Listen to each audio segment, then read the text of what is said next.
Hello friends, welcome back to my channel. आज के video में मैं आपके साथ मेरे इस वीकेंड का अपडेट शेयर करूंगी। कल सैटरडे था और अपेरेंटली मुझे एक ब्लॉग अपलोड करना था, लेकिन मैं बहुत थक गई। मैं कुछ बुक रीड करते करते सो गई। अभी ना अंशु के स्कूल में एनुअल फंक्शन की तैयारियां हो रही है और उसमें मॉम्स को भी वो लोग ने अपॉर्चुनिटी दिया है एक सॉन्ग परफॉर्म करने के लिए, which is the first song, the prayer song. कि जैसे इवेंट इनॉग्रेट होगा वो प्रेयर सॉन्ग मॉम्स परफॉर्म करेंगे।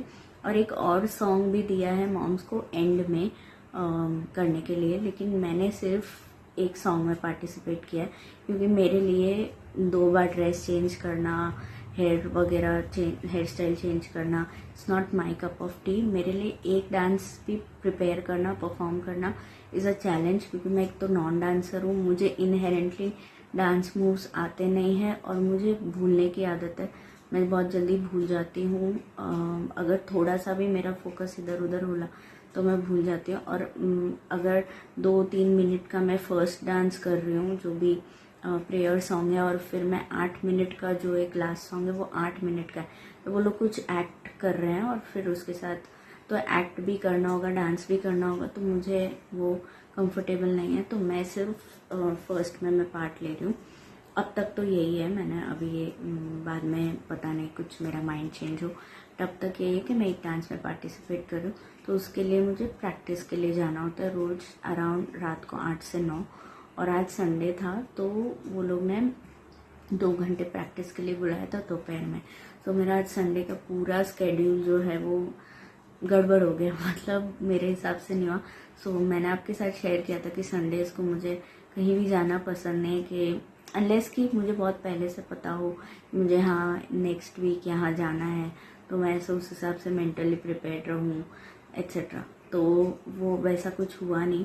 कल रात को वो लोग ने बताया कि आप लोग कल आफ्टरनून में आ जाओ, तो हम एक लंबा प्रैक्टिस करें, पूरे सारे डांस मूव्स जो है वो सॉन्ग के हिसाब से स्टेप्स बिठा देंगे और फिर आपको प्रैक्टिस करते रहना। और हर टाइम मतलब प्रैक्टिस के लिए जाना है तो उसमें और रिफाइन होंगे सबका कोऑर्डिनेशन वगैरह और अच्छा होगा।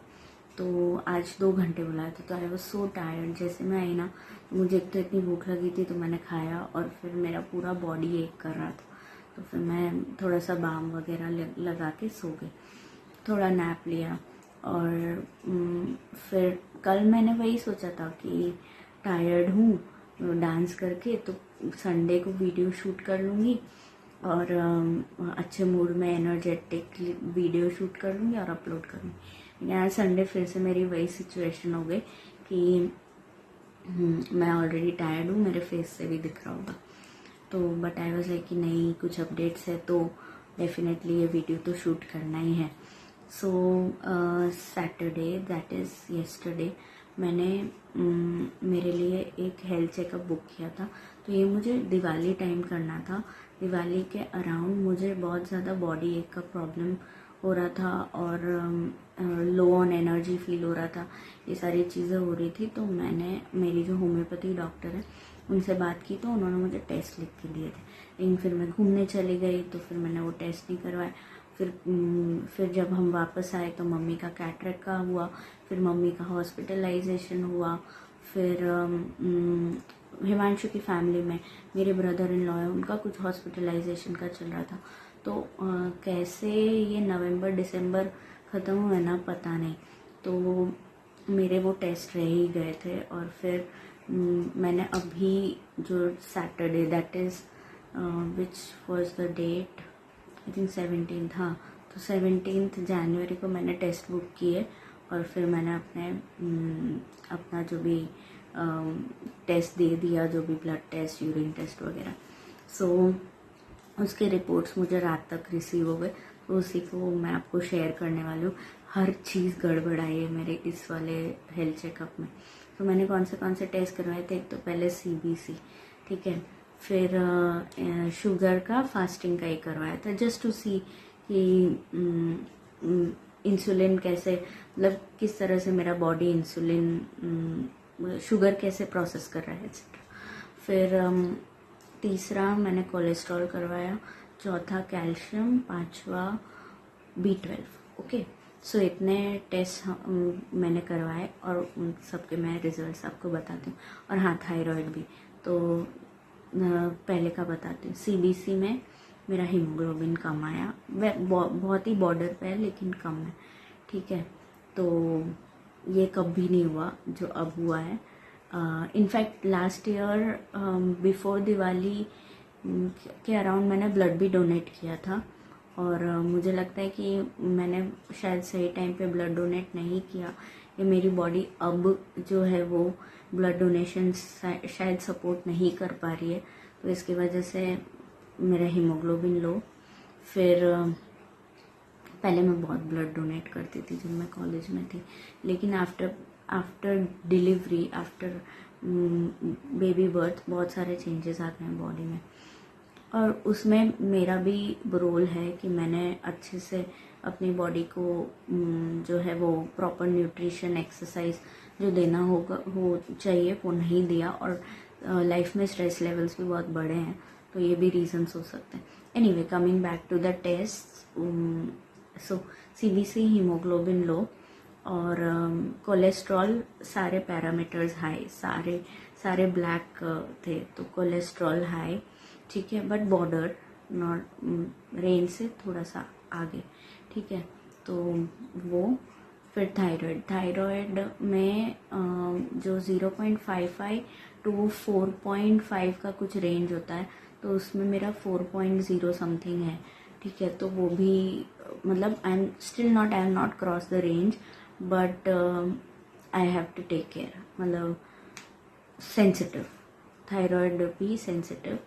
फिर शुगर, तो शुगर की रेंज होती है फास्टिंग की 0 to 99, मेरा 105। Okay, so this is a sign of pre diabetes. Okay, so अभी डायबिटीज़ फॉर्म नहीं हुआ है, लेकिन प्री डायबिटीज़ और डायबिटीज़ से मेरा नाता बहुत पुराना है, मतलब मैं आपसे शेयर करूँगी।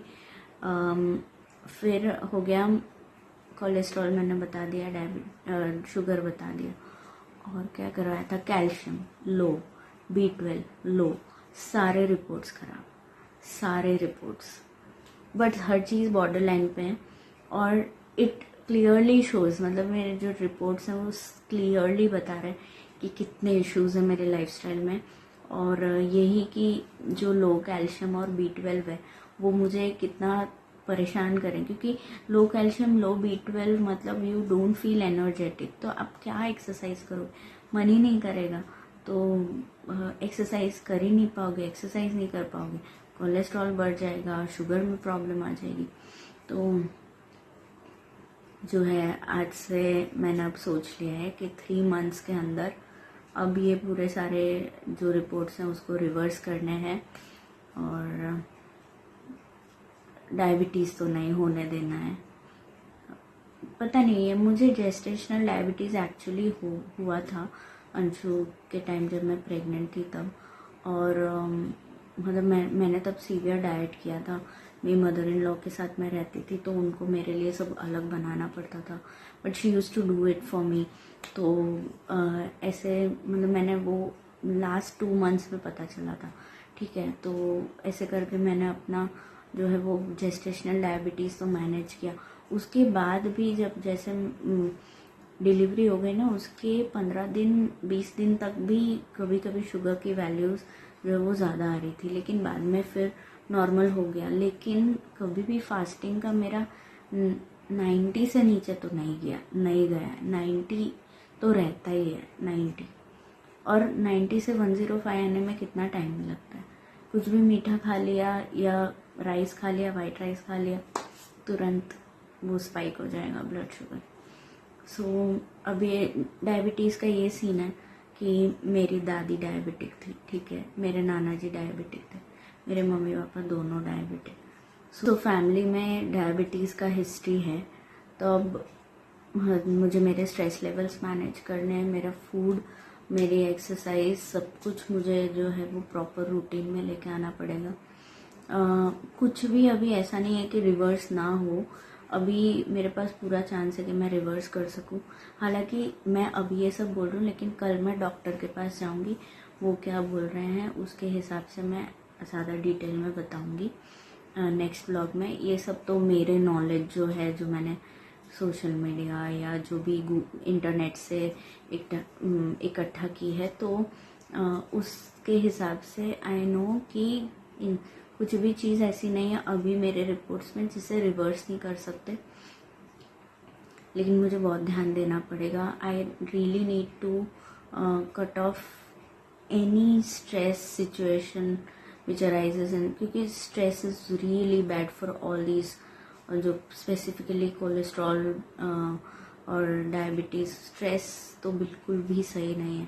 तो वैसे मैं कोशिश कर रही हूँ कि मैं अपने आप को ऐसे सिचुएशंस में बिल्कुल ना डालूँ कि जिससे मुझे स्ट्रेस हो। I really need to protect myself from stress situations. और प्लस मेरा डाइट और एक्सरसाइज रूटीन, ये सब मुझे प्रॉपर करना पड़ेगा। और अब मैं अपने आप को 3 महीने का टाइम दे रही हूँ, तो 3 महीने में कैसे मैं ये सब करती हूँ, so I will keep you in the loop. और जस्ट विश मी लक कि मैं ये जो सब मेरे रिपोर्ट्स में प्रॉब्लम्स आए हैं उसको मैं डील कर सकूं और जल्द से जल्द इसको रिवर्स कर सकूं, ताकि बॉडी में कोई और ऑर्गन को कोई और अफेक्ट ना हो। सो आज के ब्लॉग के लिए इतना ही, काफ़ी लंबा मैंने बोल लिया। अगले ब्लॉग में और शेयर करूँगी। वैसे आज मैंने एक अच्छी चीज़ की कि मैंने सैलेड खाना शुरू कर दिया है मील के पहले। तो और कभी ऐसा होता है ना कि घर में नहीं है करके, तो फिर ठीक है चलो ना जो है वो खा लिया। तो आज मैंने ऑर्डर किया जियो मार्ट से। 10-15 मिनट्स में मुझे डिलीवरी मिली and I ordered all the salad ingredients जो भी घर में मिसिंग थे। तो फिर मैंने उसे ऑर्डर किया और फिर मैंने सैलेड बना के खाया। तो अब मुझे यही फॉलो करना पड़ेगा